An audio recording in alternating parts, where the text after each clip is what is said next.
The summer after the college entrance exam, I received 3 pieces of bad news. My family went bankrupt. Soo-jin, the boy I'd been chasing for 3 years, got together with his childhood sweetheart. And just as I'd expected, I bombed the exam. My dad sold our villa in the city center, and we moved back to our old family home in the countryside. After that, I cut off contact with everyone and enrolled in a cram school to retake the year. A year later, I received an acceptance letter from Baekhyun University. A few days into the semester, I ran into a former high school classmate in the cafeteria. She was just as surprised to see me, Zia Jinyu. I turned at the sound of my name, and a familiar face walked toward me. "It really is you," Cheng Zhai said with a smile, holding her food tray. "Are you by yourself?" I heard her and nodded.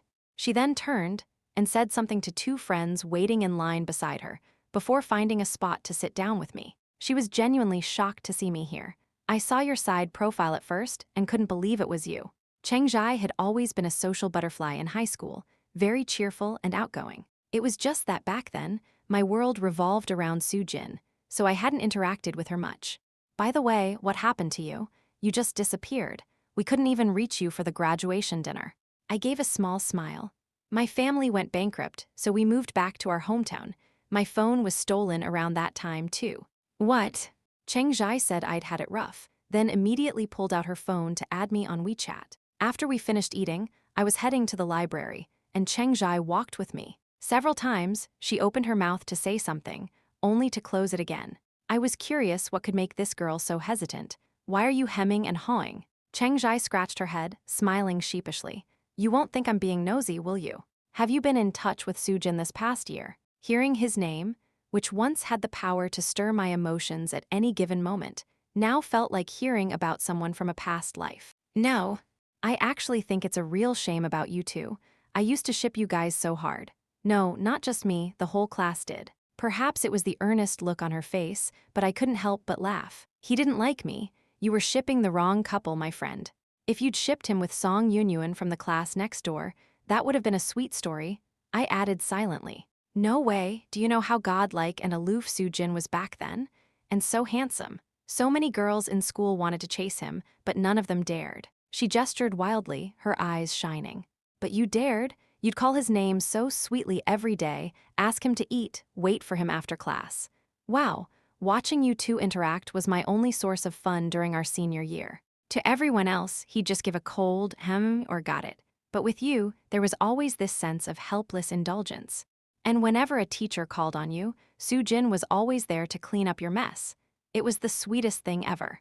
I kept a smile on my face. Talk about laying it on thick. Back then, I was constantly giving him my warm attention only to get the cold shoulder, following him around like a shadow he couldn't shake. All he felt was helplessness. Cheng Zhai really was a true shipping captain. She was still going on about it, reluctant to stop, even as we reached the library. I'll get going then. Let's keep in touch on WeChat." "Bye." I waved at her, smiling. "Bye." That evening, when I returned to my dorm, my roommate Zhang Han was doing a face mask. She pointed at a box of macarons on my desk.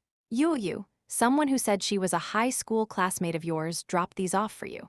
I walked over and took out my phone, intending to message Cheng Zhai. A message from her popped up as if she'd anticipated it. "Don't you dare refuse. These were the graduation gifts I prepared for the whole class.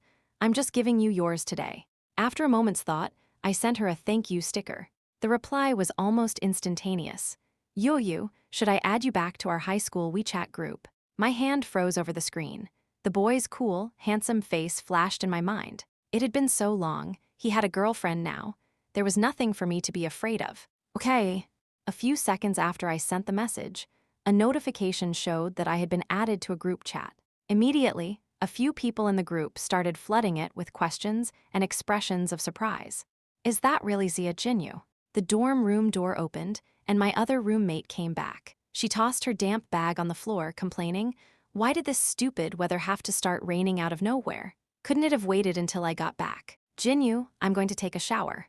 "Okay, go ahead. Don't catch a cold," I replied. "You got it." By now, many classmates had popped up in the group chat. I quickly typed, "It's me, Zia Jinyu." "Oh my god, what happened to you? We couldn't contact you at all, you scared us to death." "Yeah, seriously." "Me, sorry, everyone." My phone was stolen back then, and it took me a long time to get a new one. Hey, as long as you're okay. Jinyu, I heard your family went bankrupt. Is that true? I stared at the question and blinked slowly. Yeah. After that, the group fell silent for a moment. Someone quickly broke the silence. That's all in the past now. Are your classes busy? If not, we should all get together sometime. Let me send you a screenshot of my schedule. It's inhuman, worse than high school. Wow, I can't relate.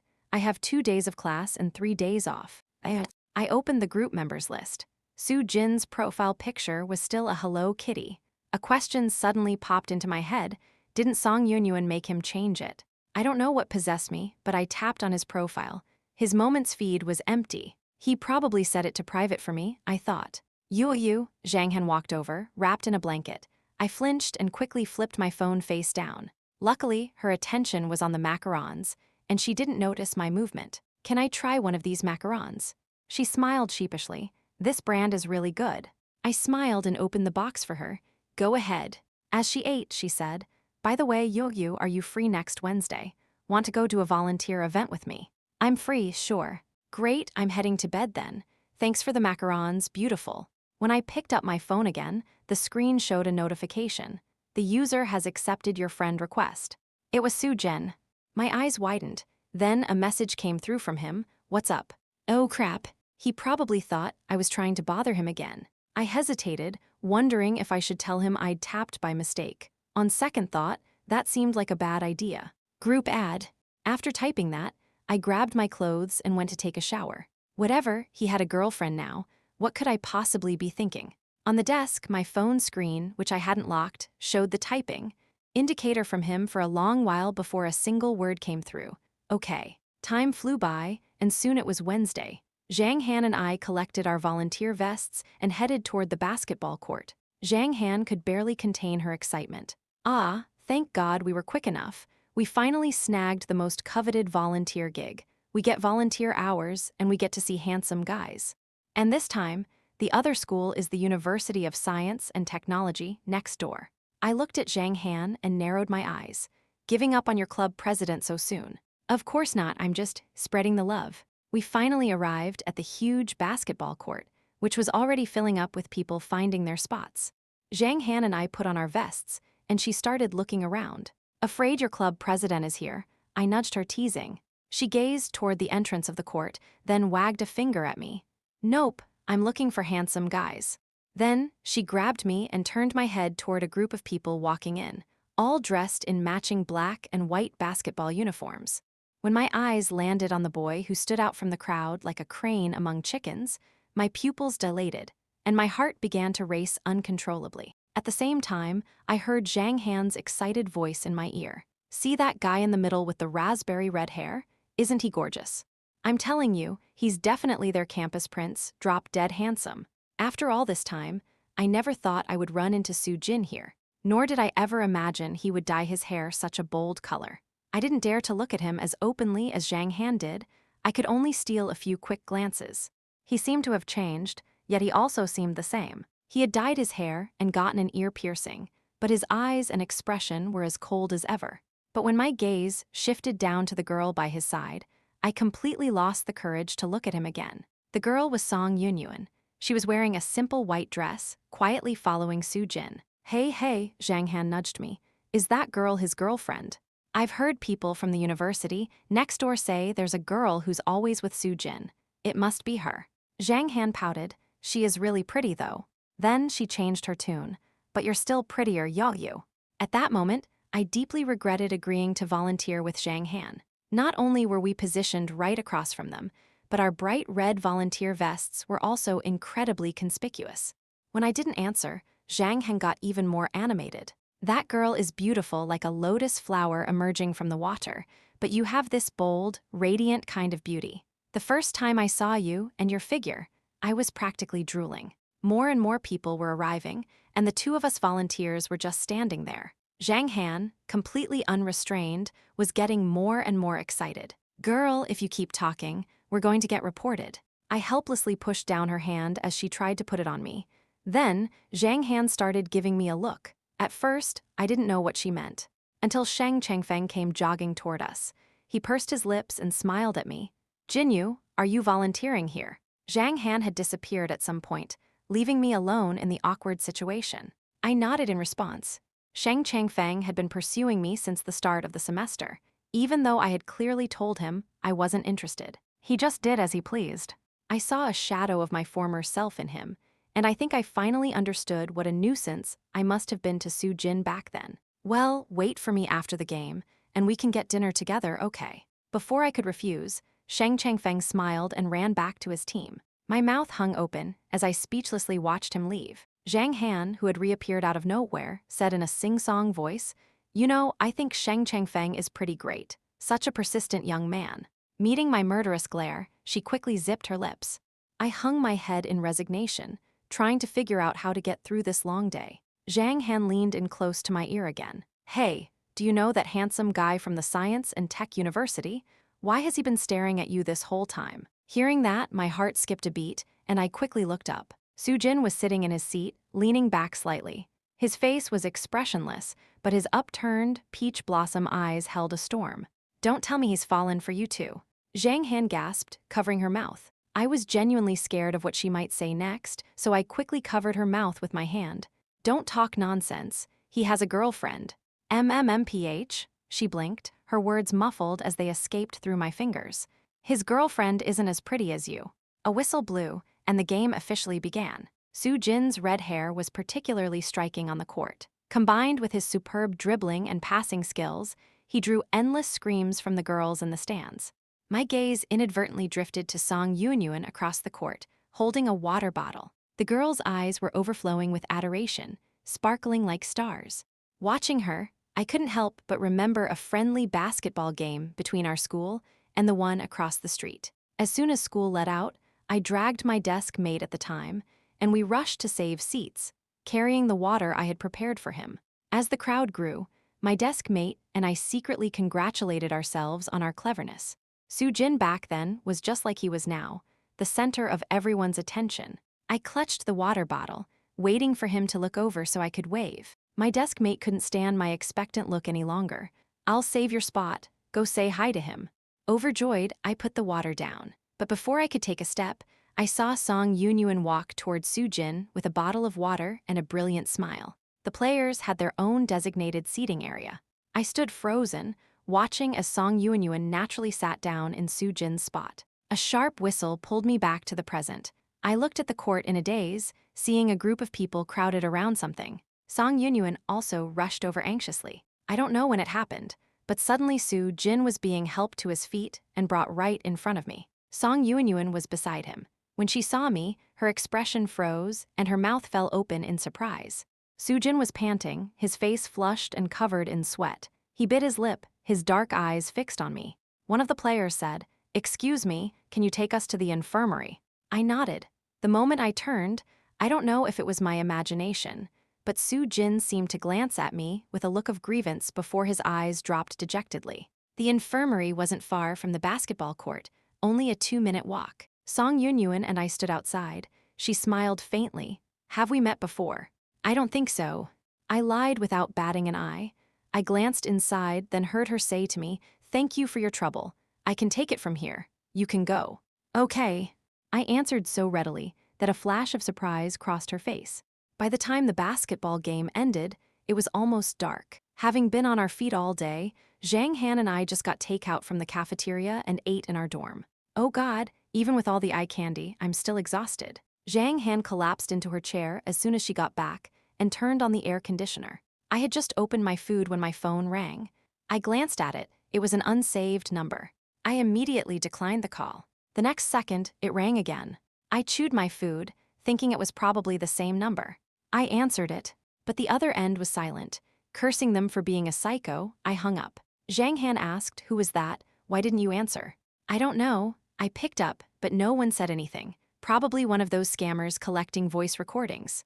In a surreal dream, I was back in my first year of high school, the year I first met Su Jin. The boy, wearing a loose-fitting school uniform, was on stage giving a speech as the student representative. A gentle breeze lifted the fringe on his forehead, and just like that, he walked into my 15-year-old heart. "Su Jin, just be with me. I've been chasing you for so long." This was the second year of my pursuit. I sat beside him, propping my chin on my hand, gazing at his side profile as if mesmerized. As usual, Soo-jin ignored me, as if the test paper in his hands was more interesting than I was. I wasn't annoyed. I shamelessly leaned closer, inhaling the fresh, clean scent from him. Just think about it. I poked his firm arm lightly. He didn't budge. I remembered the first time I touched him, he nearly fell out of his chair. I had smiled so hard my eyes crinkled, thinking he was just shy. The boy sat ramrod straight, truly not sparing me a single glance. I pouted and complained, "I'm telling you, I'm so pretty, and tons of guys are after me. If you don't seize this amazing opportunity, maybe one day I'll have a change of heart, and I definitely won't like you anymore, Tilda." At my words, Soo-jin's hand paused. My heart leaped, thinking I had finally succeeded. But then the boy sighed softly and said, "Zia Jinyu, focus on your studies. I really don't like you." You should try. How do you know you don't like me if you haven't even tried?" I retorted anxiously. I wanted to say more, but Song Yuanyuan's gentle voice came from behind us. "Soo-jin, are you leaving?" Soo-jin glanced behind him and grunted, "Yeah." I panicked and grabbed his arm. "You don't like me, is it because you like her?" For once, Soo-jin showed a rare expression toward me, a frown. "Don't talk nonsense." If Soo-jin had said back then that he liked Song Yuanyuan, would I have continued to pester him? I think I definitely would have stopped liking him, but he didn't say that, so I kept on liking him. Thankfully, I didn't have to like him for another year, because there was no next year for us. College life was full of free time and activities. Compared to the dullness of high school, it was truly vibrant. On my way back to campus after tutoring some kids, I had an accidental encounter with Sheng Changfeng. He scratched his head, looking a bit guilty. "What a coincidence, running into you here." The Sheng Changfeng before me was so much like the Zia Jinyu of the past, who had tried so hard to accidentally run into Soo-jin. This time, I smiled at him. "Have you eaten?" "And no." "My treat then," I said. "The place up ahead is pretty good." Sheng Changfeng tried to make small talk. "Oh, you like Northeastern cuisine too? I quite like it myself." While we waited for our food, Sheng Changfeng tilted his head and asked me what I liked to eat, which city was my favorite. Sheng Changfeng and Soo-jin were polar opposites. Sheng Changfeng had a bright, sunny kind of handsomeness, while Soo-jin was cool and aloof. I looked at him and smiled. "You know, you right now are a lot like I used to be." His animated gestures paused. Then his eyes lit up, and he replied obediently, "Really." I took a sip of water and told him softly, "I used to like a boy a lot. Just seeing him made me happy. I'd never been so eager to go to school, and on any day off, all I could think about was how I wouldn't get to see him. I chased him for 3 years, and for those 3 years, I truly believed he would end up with me. But the truth is, in those 3 years, that boy never once liked me back." When I finished, Sheng Changfeng's brow was furrowed. He was a smart guy, he knew what I was trying to say. "So, Sheng Changfeng, I don't want you to waste your time on me. I'm not looking to be in a relationship right now." He asked me, "Is it because of that guy? Do you still like him?" His question gave me pause. Did I still like him? I pressed my lips together. Honestly, I don't know. The food had arrived, steam rising from the dishes. Sheng Changfeng looked at me and said, "Then can we be friends? I don't want to lose the chance to even be friends with you because of this." "Okay," I said. After dinner, he walked me to my dorm building. From a distance, I saw a tall, slender figure standing under a tree. As we got closer, I saw it was Soo-jin holding a paper bag. The moment he saw me with Sheng Changfeng, his face went pale. Sheng Changfeng looked down at me and asked, "Is that him?" I gave him a silent look, which, to Soo-jin, must have looked like we were whispering secrets.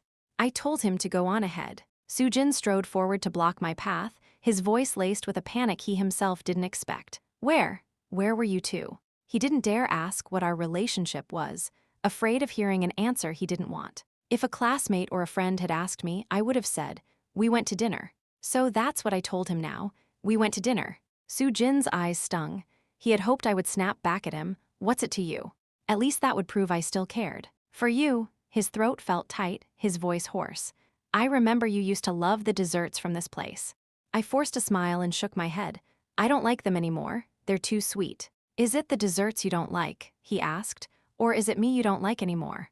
At his words, I looked up at him. His eyes were red-rimmed, as if I had abandoned him. But we had never been anything to each other, had we? The evening breeze blew gently past us.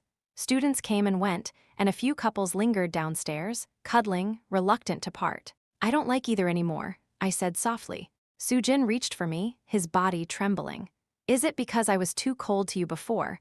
That's why you don't like me anymore. I'm sorry, please forgive me, okay? Give me one more chance. I actually started liking you a long time ago, but I didn't know it was like back then. By the time I realized it, it was too late.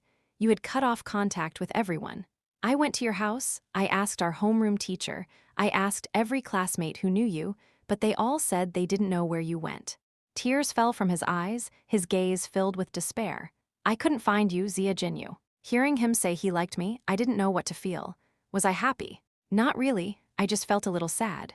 Why did he have to wait until I had already given up on him to say he liked me?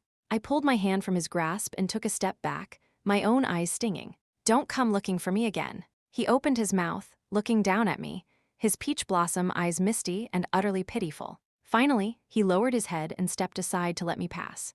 Do not place your love on a cliff, for it is too high to reach. When I first read that, I applied it to me and Soo-jin. A phrase popped into my head, to pull the untouchable flower from his pedestal. But later I thought, how could true love be placed on a pedestal, so high up that it can't be felt? That's just too tiring. Song Yunyun found me just as I was leaving the library. She gave a small smile. Your roommate said you were here. Can we talk? At the coffee shop, Song Yunyun looked at me and, after a long moment, laughed. Do you know what my first impression of you was? I shook my head. Annoying. She smirked, stirring the liquid in her cup with a spoon. You lived so freely, you were pretty, and your family was rich. You had everything, yet you still had to come and compete with me for Soo-jin.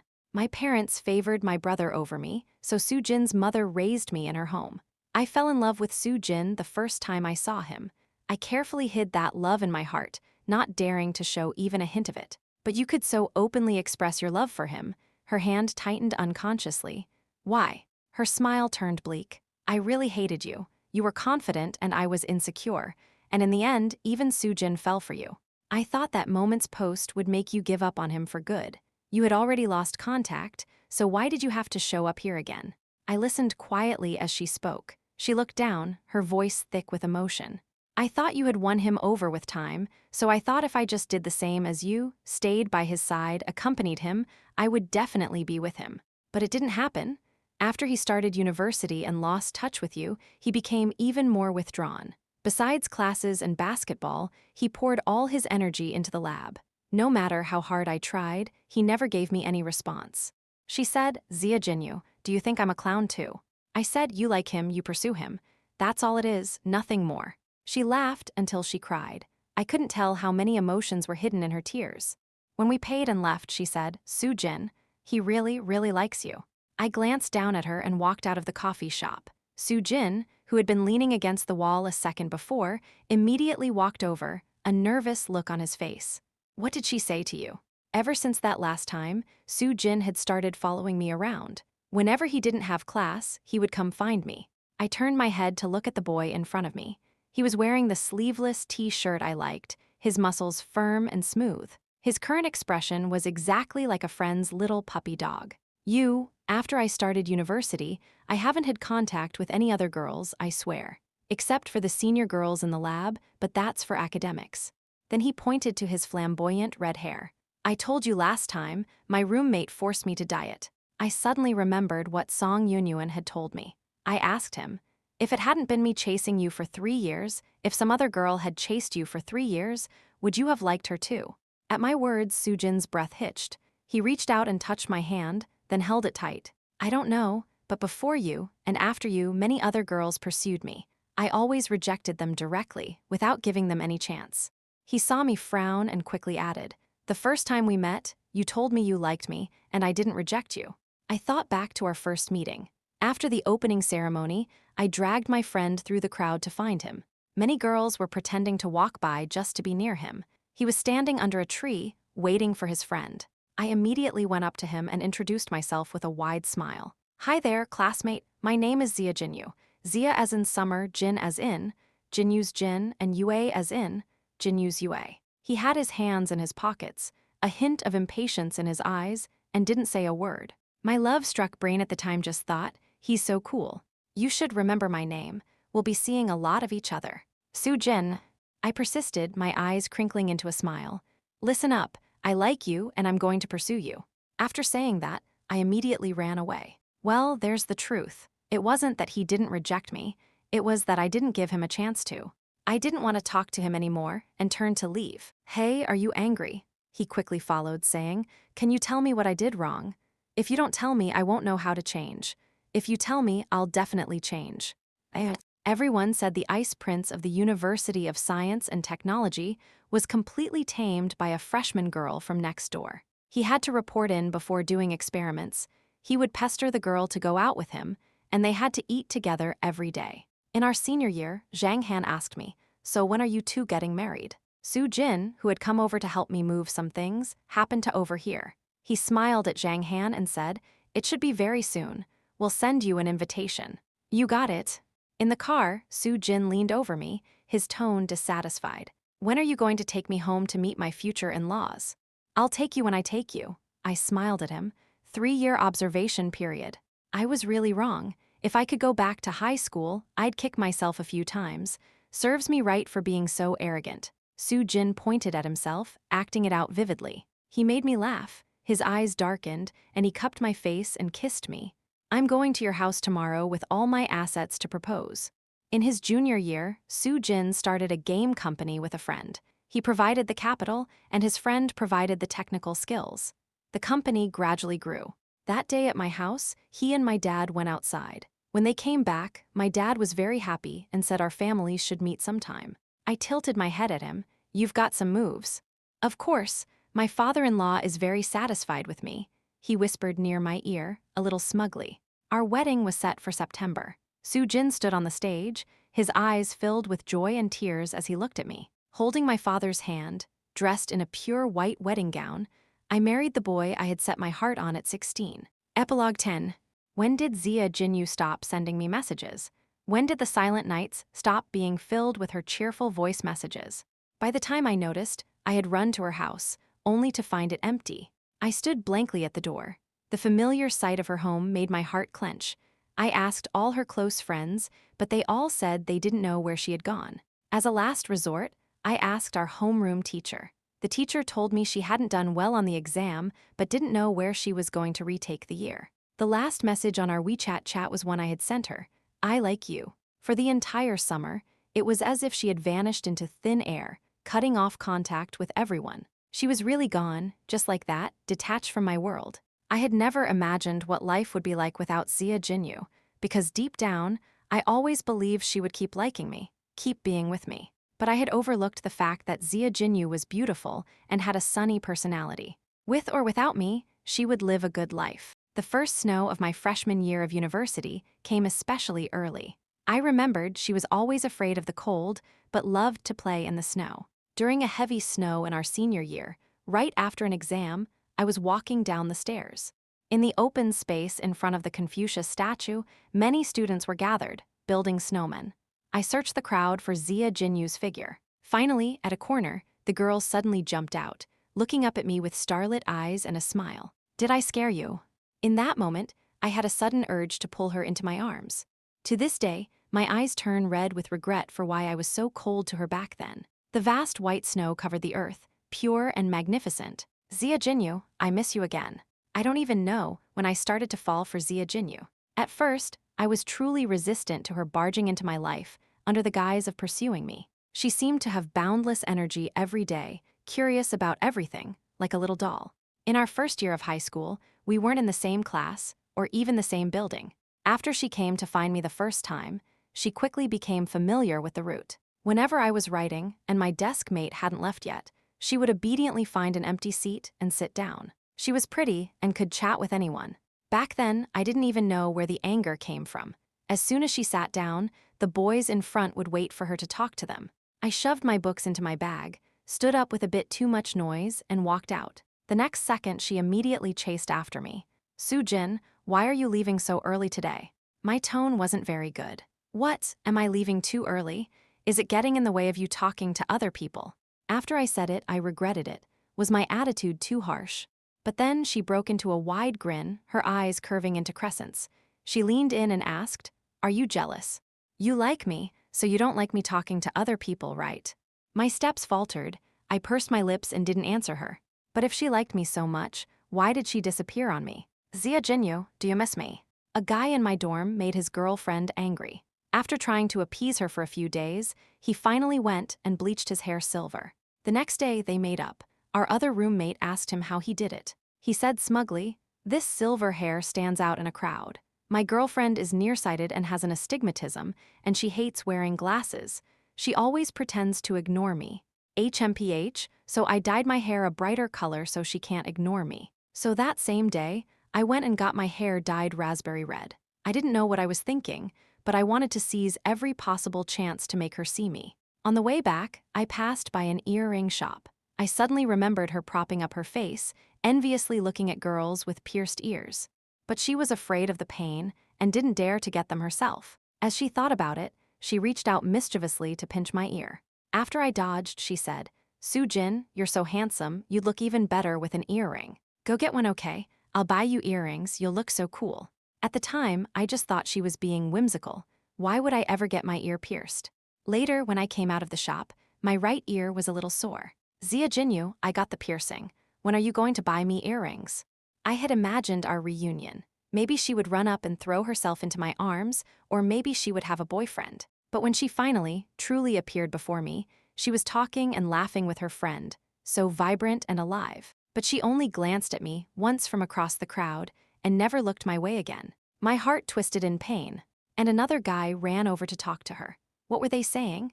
An unfamiliar jealousy surged from my heart. After the game started, she still didn't look at me. The old Zia Jinyu used to come only for me. I lost my strength and fell to the ground. When my teammates helped me over to her, I admit, I did it on purpose. But she just glanced at me, and I couldn't see the overflowing worry in her eyes like before. My eyes stung. Had she really given up on me? Later, she left without a single word of concern. When I got back, I got her number from Chengjai. I sent a friend request without hesitation. At that moment, my mind was racing with what to say. Should I demand to know why she hadn't contacted me for so long, or why she hadn't shown any concern just now? But did I even have the right to ask any more? The first time she called, she hung up. The second time, she didn't say anything, and I didn't dare to speak either. I was scared. That time I saw her walking back to her dorm with another guy. My mind went blank. She said she didn't like me anymore. I frantically grabbed her hand as if it were a lifeline, just hoping she would give me one more chance. This time, it would be my turn to chase her. Later, I asked her many times if she had really been prepared to give up on me. She would raise an eyebrow. After the college entrance exam, I felt like it was impossible between us.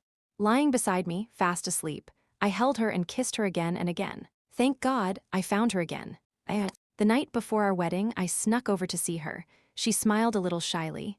"Go back. It's not like I'm going to run away." I looked at her slightly flushed face and wrapped my arms around her. "Even if you run, I'll find you. No matter what, I'll always find you." She breathed softly, her small hands restless on my chest. What do you think would have happened if I hadn't applied to Baikeng University? Meeting her curious gaze, the corner of my mouth lifted. Amidst her gasp of surprise, I picked her up and walked toward the bed. "Then I would have waited for you, looked for you, until I finally found you and married you." In love, do not place your love on a cliff, for it is too high to reach.